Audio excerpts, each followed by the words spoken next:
Woohoo! We are in our final video for Unit 8, so this is Unit 8B, Part 4. We're going to talk about the combination of stress and health and how our emotional well-being or our emotional state plays a role in that. So, concerning stress and health, behavioral medicine and the relatively recent field of health psychology. Look, our view of medicine until recently has kind of been this attitude of treating illnesses rather than preventing them. But a lot of new research that combines psychology with medical knowledge has kind of been working to find like the key to overall physical health, mental health, and the key in maintaining those two things in a quest to prevent diseases from even developing in humans. And so health psychology is a new big field, right? And so in general, it's the subfield of psychology that's going to contribute like the psychology or the psychological element to behavioral medicine.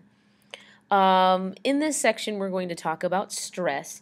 Myers does not make the distinction directly, but often I have seen AP-related questions concerning the difference between distress and eustress.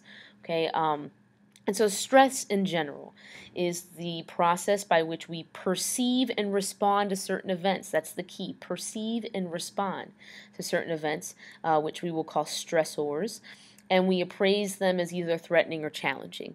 And so, again, I think that you'll realize concerning your emotional well-being or your emotional state and stress that perception and individual interpretations of events plays a key role. Distress are going to be those stressors that we view as threatening, the bad stress, and eustress are going to be those that we view as like the challenge, like the good kind of stress.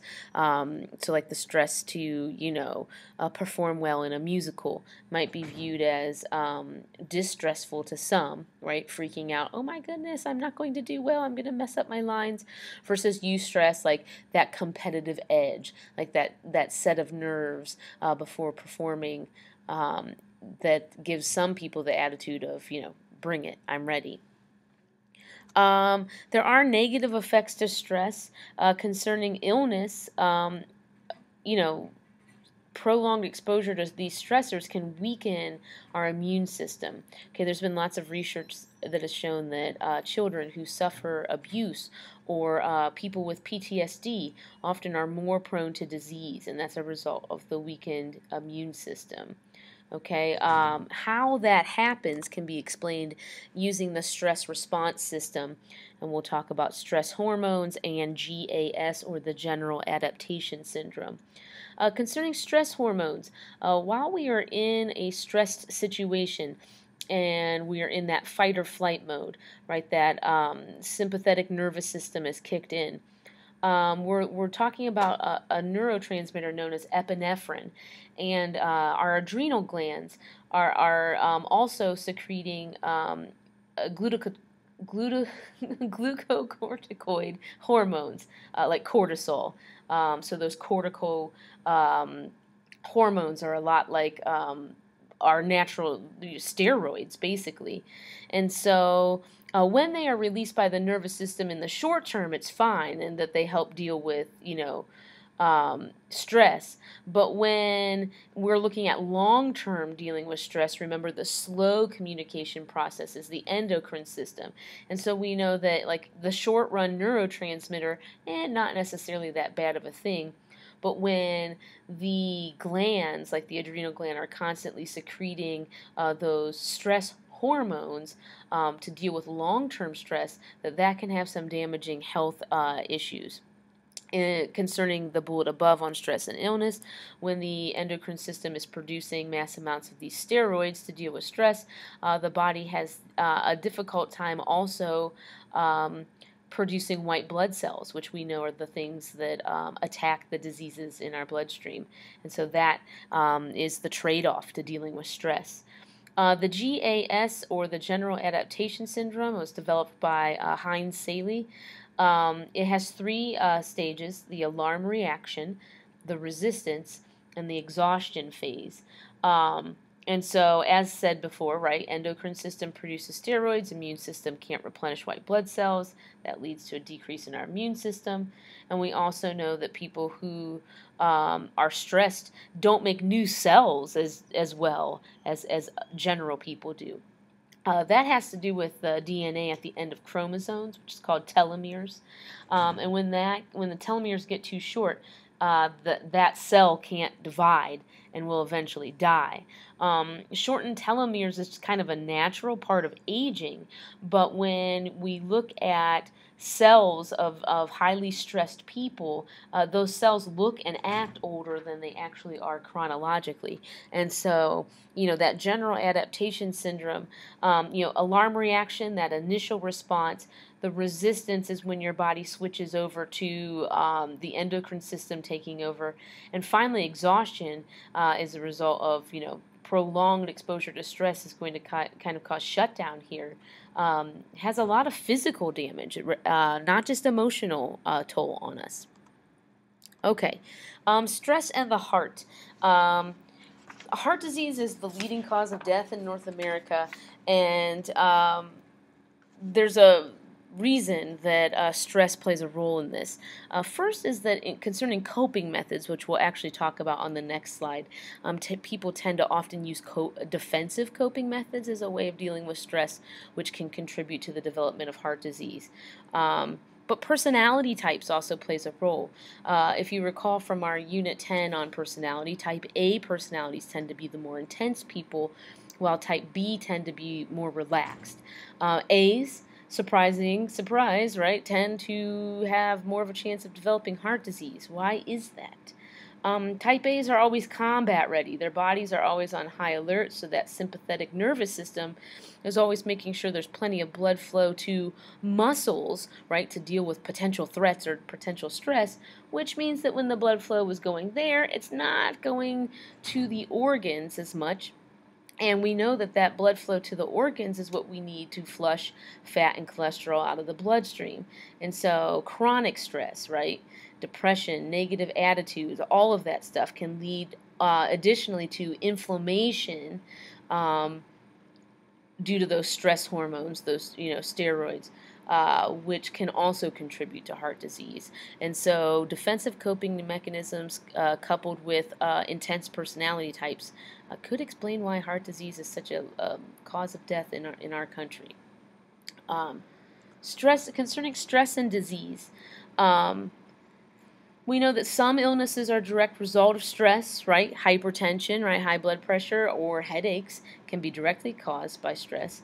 But we also have what we can refer to as PNI, right? These psychoneuroimmunology, which is showing that psychological, neural, and endocrine processes kind of all work together to affect our immune system. And so again, as I had said on the last slide, like that these white blood cells. There's actually two different types, but they're dealing with attacking diseases in the body, and there's an increased risk for things like colds and flus, but also serious things like an increased rate of progression for people that might have cancer. That can all be expedited by throwing stress into the mix.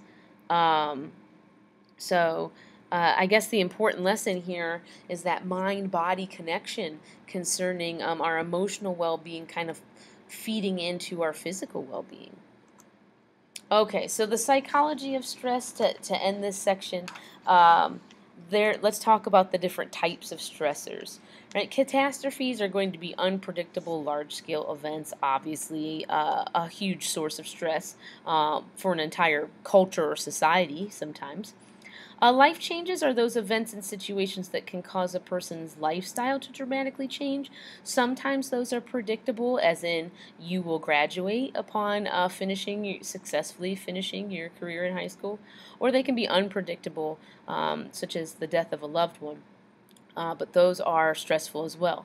Daily hassles, not your psychology teacher. Ha ha ha ha. But daily hassles are those minor inconveniences that occur throughout the day. Having to deal with traffic, having to pay bills, having to be places on time.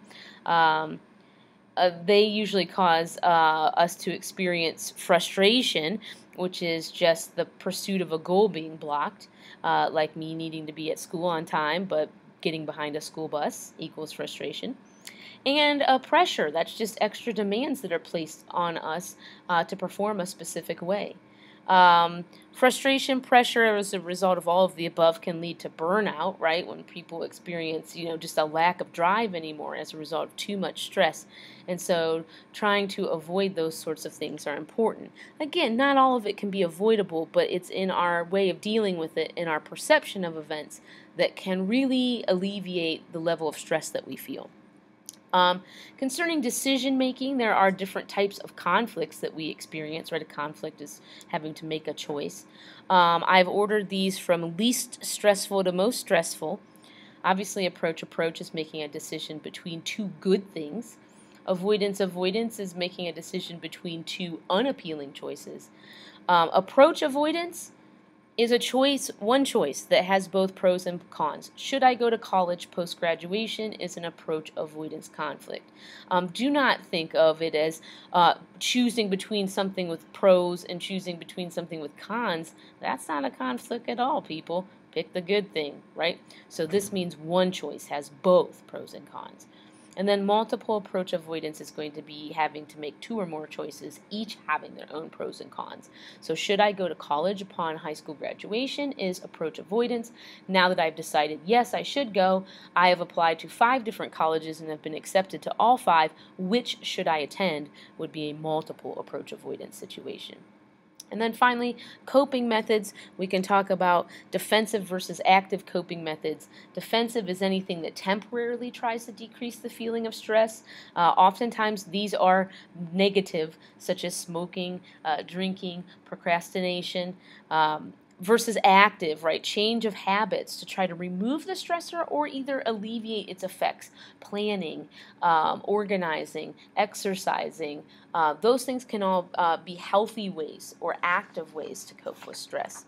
And so there is a look really at the importance of that mind-body connection. Any questions that you have about stress and its both its emotional and physical impacts, just bring those questions with you to class. And that concludes Unit 8. Thanks.